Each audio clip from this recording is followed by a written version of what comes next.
ba tawag dyan? By the way guys, si Prof. Jobert, meron niyang 12 na dito.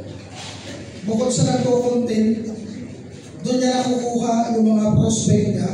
And actually guys, ang kagandahan lang kasi, gamit na gamit yung upline. Na example, natitiak, example sa akin, pag siya may prospect, may reserve siya, automatic, kailangan yung reserve niya, maka-message niya directly doon sa upline. Kaya kung may upline na nakasama mo, iti-up mo ng malupitan yan. Bakit? Kasi yung upline ang may kakayahan magtanong kung kailan ka mag-join. Kasi direct to the point, magtanong ako, example ikaw, nag-visit sa akin prospect yung reserve mo. Tinanong na ganito, si upline mo ganito, congrats, member ka na ba? Kailan ka kailan ka mag-join?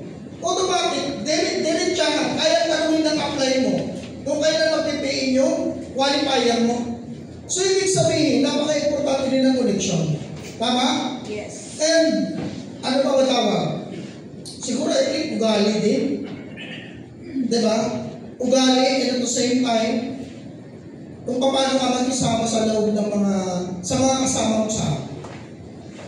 So, ganun lang siguro, ganun lang ang ano natin. And, syempre, diba, i-reveal mo din yung sarili mo. Dati, hindi naman marunong magsalita yan.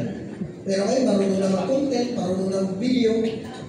Kasi tuturuan mo lang naman talaga yung tao. Paano magsalita, paano ma-improve yung pananalita niya, paano ma-improve yung pamumulma niya.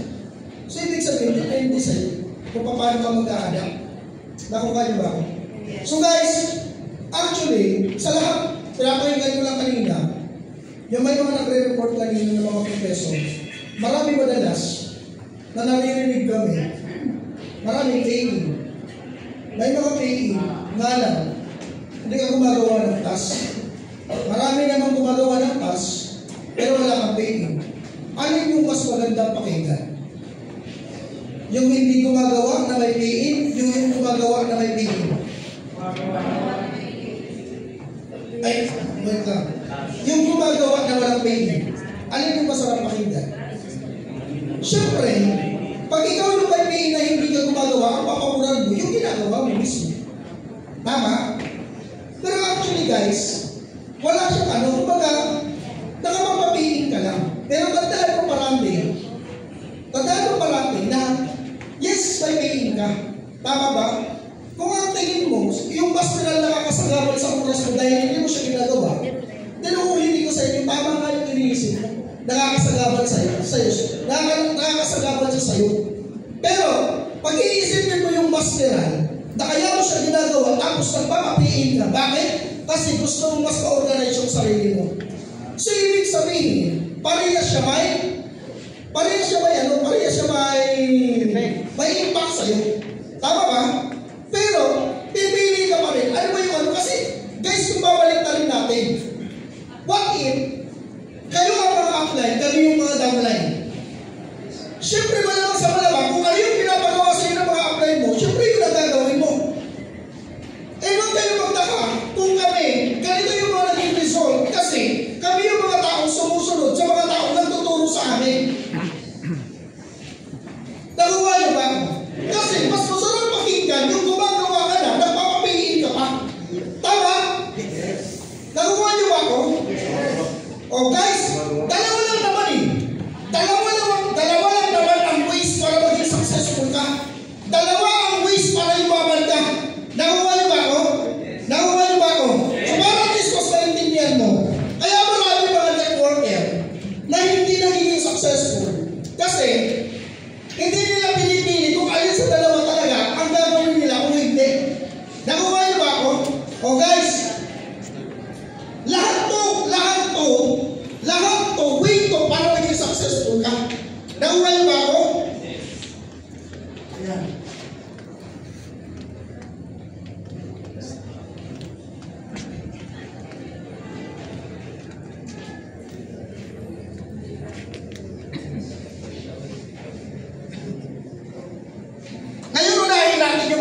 gawin.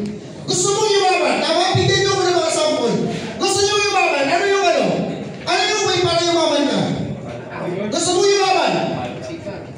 Hataw. Ano pa? Ha? Ano? Ano?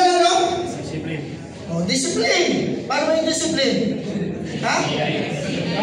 Ha? C? S? Ha? CI.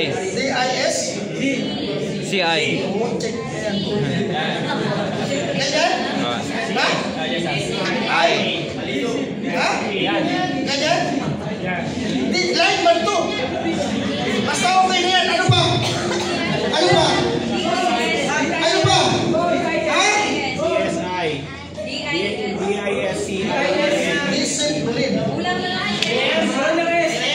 Ito?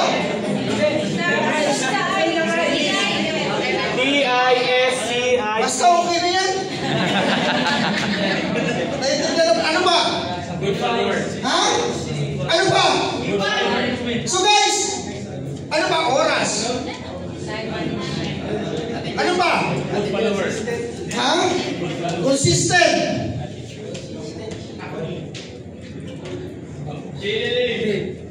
Ano ba? Marami. Tama ba? G-L-A. Ano ba? Dito naman. Sa mga hindi dapat gawin. Ano? Ha? Tulog. Ano ba? Ano ba? Tama? Ano? Gago. Ano ba? Ano ba? Upal. Ano ba? Tarantado. Ano ba? Ha? Ano ba? Acne. O acne. Oh. Alam mo ba guys, lahat to, dalawang to, pwede ka maging successful. Nakuha niyo ba ako? Dalawang to, pwede ka maging successful. Nakuha niyo ba ako? Di ba napakasimple lang naman para yumaman ka? Nakuha niyo ba ako? Ito, marami mga networker, magagaling. Marami mga networker, masisipag. Marami mga networker, magaling sana magpapingin. Nga lang, gago kasi. Tama ba? Totoo! Aminin na natin yan. Maraming successful na sana na networker, nga lang gago. Ano ba? Kupal! Arantado ba? Tama, magsama-samay na natin lahat. Ano active? Tama, tulog ng tulog. Tama. Oh. Ngayon, itong dalawang to, ito yung mga dapat gawin at mga hindi mo dapat gawin. Parehas magiging successful ka yan. Nakuha niyo ba ako? Yes. Kasi bakit? Pag ito pinipili mo at hindi mo siya ginawa, sa madaling salita, yayaman ka hindi. Yayaman ka, hindi mo nga gagawin. Tama ba? Nakuha niyo ba ako? Way siya para maging successful ka. Way siya para maging successful ka, pero hindi ko sinabing gawin mo siya. Pero bakit mo ginagawa? Tama. Ang drama mo pa nga, no? Pero nagdinegosyo ka. Tama? Naman niyo ba ako?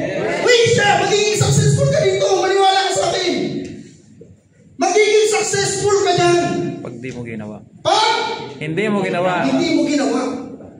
Dito, magiging successful ka rin? Yes! So, ibig sabihin, same siya. Same siya na way para maging successful ka. Pero choice mo, alin yung gagawin at hindi mo gagawin. Yes.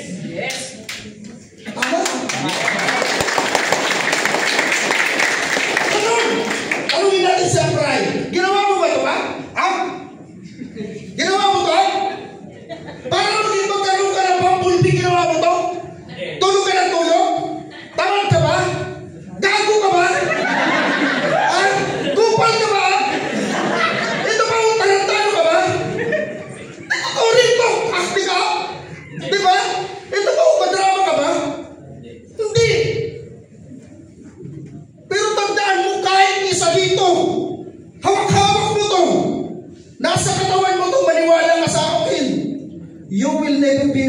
successful anymore.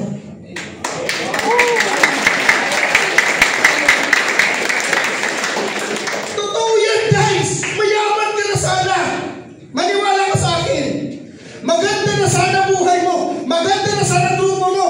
Maganda na sana network mo! Nga lang, mayroon kang isang katangian dito. Ikaw pipili alin yung meron ka sa sarili mo dito. Tama ba ako? Yes. Tama ba ako? Yes. Baka kasi gago kayo. Ano? Totoo! Alam nyo nga, pinag-uusapan namin, alaya dito bro. Kasama ko kanina.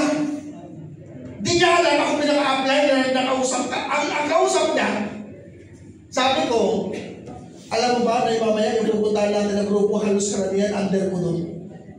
Ngayon, sabi ko sa kanya, ilan yung naging grupo mo doon, bro? Ilan naging downline mo na hours? Ay, pito. Yung online. Nagkaroon siya ng 7 downline. Ako, wala ka pa man napapapiin. Depende kung paano mo ipopush yung sarili mo para gumaling ka sa ginagawa namin. Nakukuha niyo ba ako? Yes. Naiintindihan niyo po ba ako? Yes. Guys, so mayroon 1 week, kakasundo ko lang nakapagpapiin. Ibig sabihin kung nagagawa niya, how much more ikaw? Yes. Nakukuha na ko ba? Yes. Naiintindihan mo ba ako? Yes. Okay guys, lahat to parehas to. Magiging successful ka rito. Nakukuha niyo ba ako? Yes. Naiintindihan mo ba ako? Yes. Dalawa lang ang choice mo parati. Okay?